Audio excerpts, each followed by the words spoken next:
नमस्कार, मैं दीपांकर सोलंकी। आप देख रहे हैं सनातन मीडिया नेटवर्क। इजराइल जो है गाजा का बाजा बजाने के बाद अपना तोप का मुंह ईरान के तरफ खोल दिया।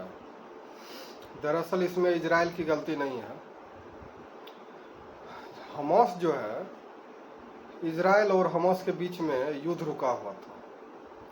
तभी हमास ने एक रात इजराइल पर ज़बरदस्त हमला बोल दिया और वहाँ की कुछ युवतियों को किडनैप कर लिया और गाजा ले आए। गाजा ले आने के बाद उन लड़कियों का नंगा परेड निकाला हमास ने। यह बात इजराइल को बहुत नागवार गुजरा और इजराइल के कुछ सेना अधिकारी की मौत भी हो गई थी।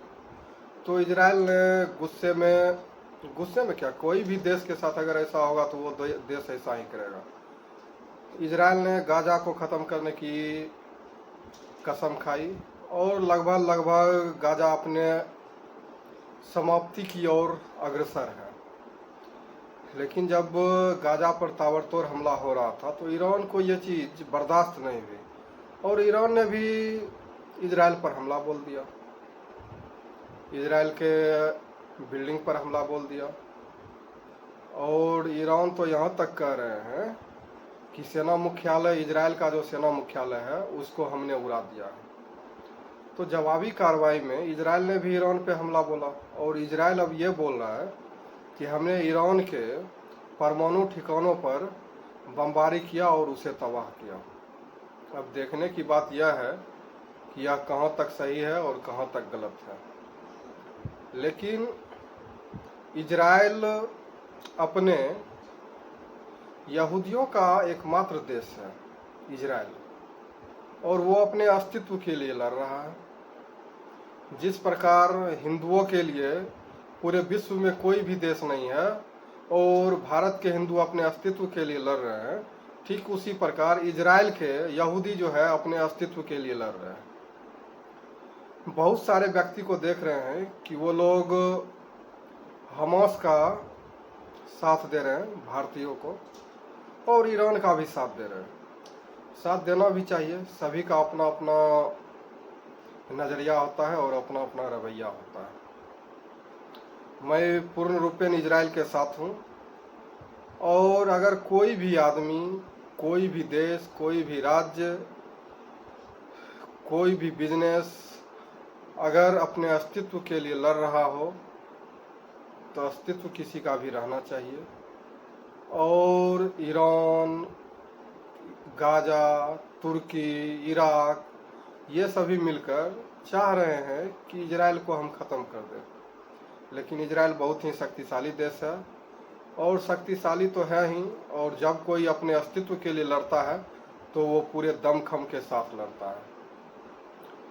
और ईरान और इजराइल में अभी ताबड़तोड़ बमबारी, ताबड़तोड़ मिसाइल से हमला हो रहा है। इजराइल के भी आदमी मर रहे हैं और ईरान के भी आदमी मर रहे हैं।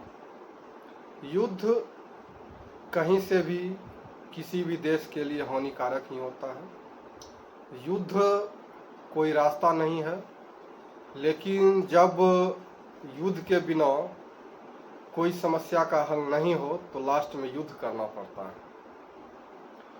जो आदमी बांग्लादेश को लेकर बांग्लादेश का साथ दे रहे थे जब बांग्लादेश में हिंदुओं का नरसंहार हो रहा था अभी वर्तमान में, हम लोग का नज़रिया कभी भी बांग्लादेश के प्रति विपरीत नहीं रहा।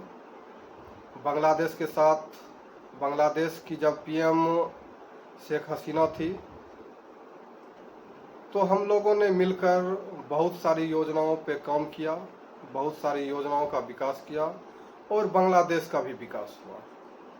भारत का साथ लेकर ही बांग्लादेश ने बहुत सारी बिजली परियोजना, कपड़ा परियोजना, बहुत सारी परियोजनाओं पर काम किया और उसे सफलता मिली। लेकिन अभी अंतरिम सरकार जो है यूनुस, ये भारत विरोधी एजेंडे पर काम कर रहे हैं और भारत विरोधी एजेंडे पर काम करने से इन्हें लगता है कि हम सत्ता में आ जाएंगे हो सकता है मुस्लिम तुष्टीकरण के चलते ये सत्ता में आ जाए और सत्ता में रहे भी, लेकिन इनका भी हाल पाकिस्तान जैसा हो जाएगा।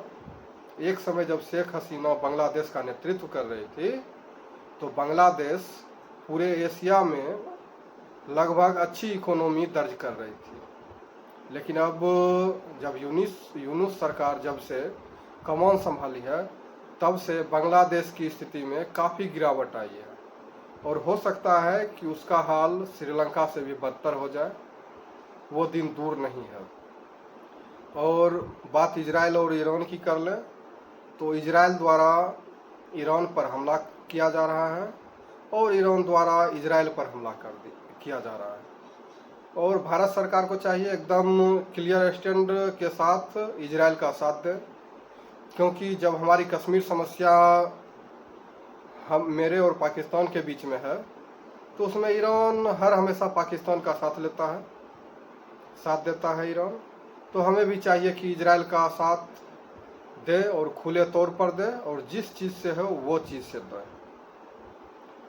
इजराइल अपने अस्तित्व के लिए लड़ रहा है, उसी प्रकार भारत के हिंदू भी अपने अस्तित्व के लिए लड़ रहे हैं और अपने अस्तित्व के लिए अगर कोई लड़ता है तो हमें उसका साथ देना चाहिए। धन्यवाद।